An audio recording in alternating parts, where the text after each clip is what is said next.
We're replacing our skylight on our RV, and it's pretty straightforward. You know, it's a nice sunny day here, so things are very warm, so all the old caulk is coming up really good. We ended up with a bad crack in this skylight, and the good old gooey white tape that you have available for RVs worked really good for a temporary repair. Got us through the summer. And one of the steps you want to do here is expose all the screws. So I went around, I exposed them all.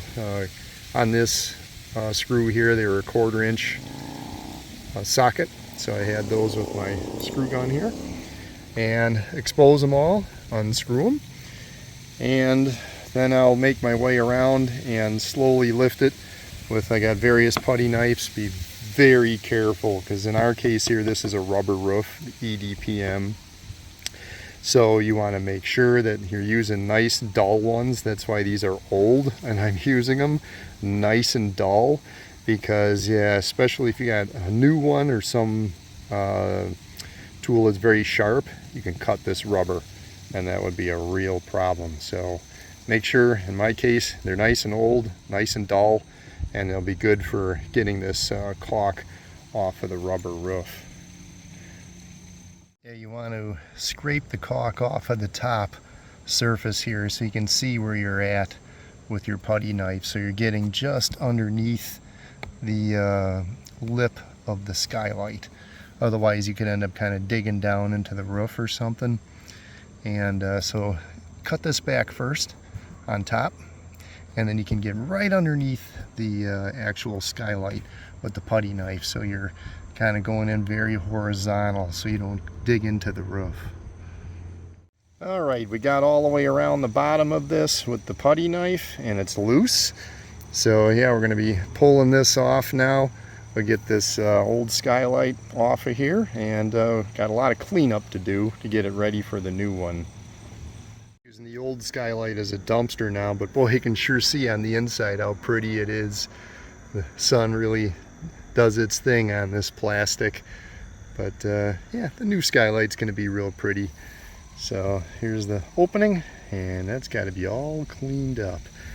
And there's a secondary dome from the inside, and when you're in the shower, you know, you'll see that screwed on from below. So there's like a top and bottom piece to these things. Inside one is just fine. Alright, I've done a dry fit up here now, and I went around the edges with a Sharpie just to mark where I like it. So I'll be putting down some caulk.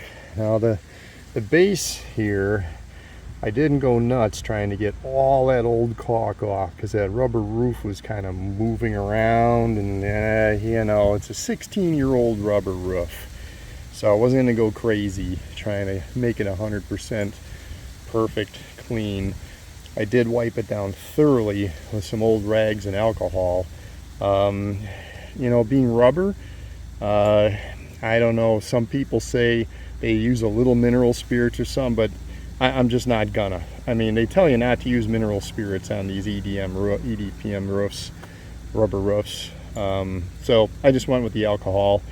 And really, when these things get caulked up, they have so much caulk on them that little variances underneath really isn't going to make a big deal. And again, this is a 16-year-old rubber roof, so you got to be real careful that, you know, it can tear. Okay, the skylight is done, and when we caulked it in, this self-leveling caulk, Dicor lap sealant, works beautiful on this. So did a bead right around the very outside edge. You know, of course we put a lot of caulk on the inside, so that was all ready to go. So when we drop the skylight on, you can see the caulk squeezed out underneath here. Running the screws in, I ran the screws in very carefully. You don't want to really torque the heck out of them.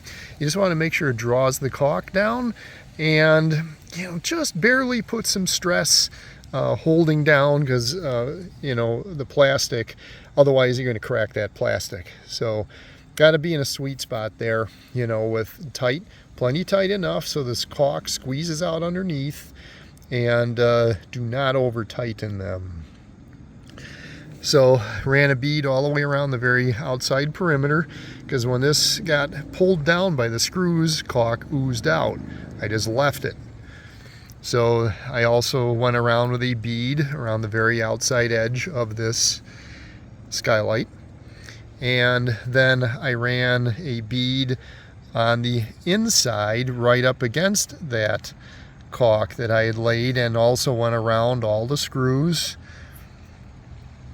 Then I went around the outside of that first caulk line along the edge of the Skylight, around the outside, very tight, all the way around, and then another one around the outside.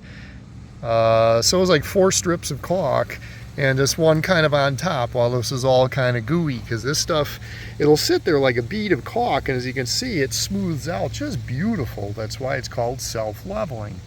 It's just an awesome caulk product here, and it's settled out nicely, hid all of the old areas of the old caulk and everything. And you know, okay, it's not that beautiful bead of caulk, but that's not the important thing up here. The important thing is you don't have any breaches in this caulk. I went up here after about 30 minutes and checked, saw little air bubbles that popped and things. I dropped a little bead of caulk in there, and that settled in beautiful. So you know, you got to double check it like 30 minutes, 45 minutes later, and it settles out just beautiful. And that baby is sealed. Here's a view of our new Skylight from the inside, so we can see the blue sky and clouds again, which the old Skylight, yeah, got so foggy and burnt up, couldn't see through it anymore. So hopefully you enjoyed the video and it was helpful for you for your Skylight repair.